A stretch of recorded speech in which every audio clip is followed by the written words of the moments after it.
Hey there, weight loss friends. I'm back again. It's 7:30 at night, so I am where I am every night at this time. Football practice, or soccer practice, or play practice, some type of practice. I got a little workout in, so that's why my makeup has melted off and my eyes are looking pretty black. But I wanted to jump on, not because there was anything big to share, but I did forget to talk to you about one thing that I wanted to include. My weight's the same. It's still 275. So my weight's been at that, I think, for 12 days now. But I'm staying the course. Man, I'm not going over my calorie allotment, and I'm still sugar-free and grain-free. But anyways, I'm not even gonna bother y'all with the whole spiel because there's no change today. But I wanted to talk to y'all about one thing that they've been going over in my sugar-free support group is the big steps to recovery. As far as number one, they said local friends and family support. And so that was part of my hard conversations that I had a while back with my mom and my husband, and getting their support, which has still been challenging, especially with my mother. A couple nights ago, she said, "Oh, you don't have to worry about dinner. I am making salmon." And so it was a really hectic day. I was super excited, looking forward to it. I love salmon. And I went over and she had fried it in white flour. And at first I was like, "Oh, Mom, did you get some kind of coconut flour or something? Like, what is this?" She's like, "No, it's white flour, but I measured it out and I only used this many calories." And she's like, "So I did good." And I was like, "Mom," I was like, "more than the calories, like, it's about the carbohydrates I can't have. Like, I can't have white flour." And she seemed super hurt, but it was just, I just had to stick with it. Like, this is just what I'm doing, Mom. Like, no big deal. Just give Dad the salmon for his lunch tomorrow. Like, but it just goes back to what we were talking about. She just has a really hard time, and she just does not understand anything about nutrition, and she gets very confused easily about calories or carbs or fat or whatever it is. It's just not in her wheelhouse. It's still hard for me, just because maybe I'm a little bit obsessive, but if one of my children need help with something, like, I'm like deep dive everything I can learn about it, everything I can do to help them, no matter what the topic has to be. Just on the way to practice tonight, my son told me he was entering an essay contest, and he told me the topic, and I was like, "Oh wow, like, we need to go to the library, we need to do this, that." But anyways, that's beside the point. Number two, what we've been talking about for the recovery steps is community support, and that's one of the reasons I'm really happy that I'm back here with you. I appreciate this community more than anybody. It's always been so refreshing and so helpful, and I appreciate that everyone, that have still been here has been so kind and supportive. I was a little bit worried because on another friend's channel that is a little bit further out than I am, something kind of, I think, hurtful was said, and that person has not made another video since. And I've wanted to reach out to that person. I haven't found the right words, and I didn't even know how to contact them until yesterday. I found that person on Instagram because I opened my Instagram account again too. I found the password anyways. It's still been there. I just couldn't remember the password and stuff. But anyways, the person said this account holder had regain, a significant amount of regain, and the person came on and commented on their video saying, "Wow, you make me lose all hope and all faith. I was thinking about having weight loss surgery, but after seeing you gain all your weight back, I don't have any hope. There's nothing I can do. I can't remember all the exact words. It was a pretty long comment, but basically that this person's weight gain had made them feel helpless, hopeless. And I hope that anybody that's watching me doesn't feel that way. Just because I have struggled doesn't mean that you will struggle. I should have recognized my sugar addiction or food addiction. I should have realized it 36 years ago. Like, this has been a problem since I was a small child, but I just didn't have the knowledge, and I wasn't able to recognize it. But it is something to think about if you see any of the signs in yourself. And I'll try to do another video of just the signs that the doctor has put forth that people should watch out for.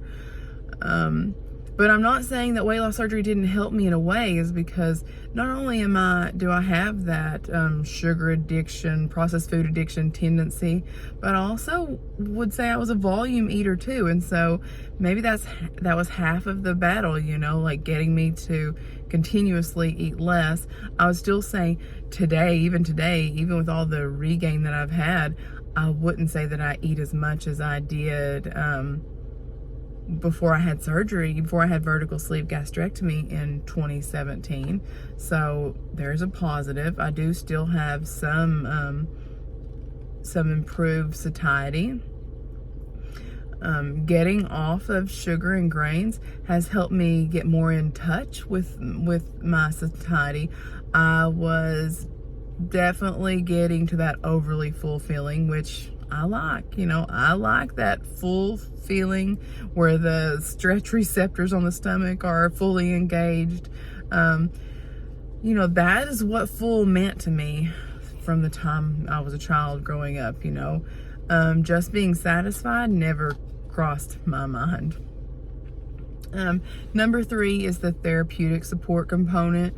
With me attending support group, there's the Facebook group, and then on Tuesdays and Sundays there is small therapy group. Number 4, the spiritual support, to the higher power, whether you're a believer or not, finding something outside of yourself. And I am a Christian, and I have been praying that God will continue to help me and give me the strength to move on and do what's right for me and what's best for my children. And number 5 is aftercare support for the long term. And so looking to the future of how are you going to maintain the connections and maintain your health. And so that kind of brings me to what I was going to share with you yesterday, and I forgot. My support group has started a health book club. I'd say it's not only like sugar-free, but for instance, the book we're reading right now is This Ultra Processed People by Chris Van Tolken. And it's, the science behind the food, the science behind food that isn't food. It's pretty eye-opening. It's more of a technical read than I expected it to be. So it's definitely not a fast read. One thing that really stuck out to me, and this might be helpful to someone, and I wanted to share it, because I went to so many doctors growing up. My parents took me to the doctor at least every year for a health physical, and every single time I went to the doctor, from the time I played sports when I was 6 years old, the doctor would say, push away from the table and do push-ups. This one particular doctor said that over and over and over again, and it just really stuck with me. And as hard as I tried, I never was successful maintaining, losing weight, maintaining my weight. But this is what, Chris Van Tolken, he is a physician, and I can also link below the little 30-day experiment he did, where he ate ultra-processed food, like 80% or more, for 30 days. And the changes he saw in his body versus eating a whole food diet before that, mostly. It's hard for anyone to completely get away from it, but but he seems to truly understand. It's getting pretty dark, but hopefully I can read this. It just says that the idea that we are to blame that has survived scientific and moral scrutiny because it is simplistic and to the point of transparency. It is based on that there is some failure of willpower, a failure to move more or to eat less. This idea doesn't stand up to scrutiny. And he says, he continues to show this in the book. And he says, he goes on to say, it says, in Black, in white, in Hispanic, in men and women, in all ages, there was a dramatic increase in obesity beginning in the 1970s. And the idea that there has been a simultaneous collapse in personal responsibility in both men and women across age, across ethnic groups, is just simply not plausible. If you're living with obesity, it isn't due to lack of willpower. It isn't your fault. He goes on, that's just one paragraph that I'm reading to you, but, he's just really diving deep into it, and I appreciate him, pointing out how our food's been manipulated and how that plays on our brains, on our bodies. And so I'm definitely going to continue with this book, but if you would like to join our book club, there's only about 300 people. Some people aren't super active, just some people are, but we're only reading about 20 or 30 pages a week, especially in this book since it's more technical. But we've only been going for a week. This is only week 2, so you have plenty of time to catch up. And we're just going to keep doing different, health kind of books and discussing it based on different doctors' recommendations on the reads. So I'll put that link below, and I hope that some of you might join me. But anyways, I hope you're all doing well too. Love you all. Talk to you again soon. Bye.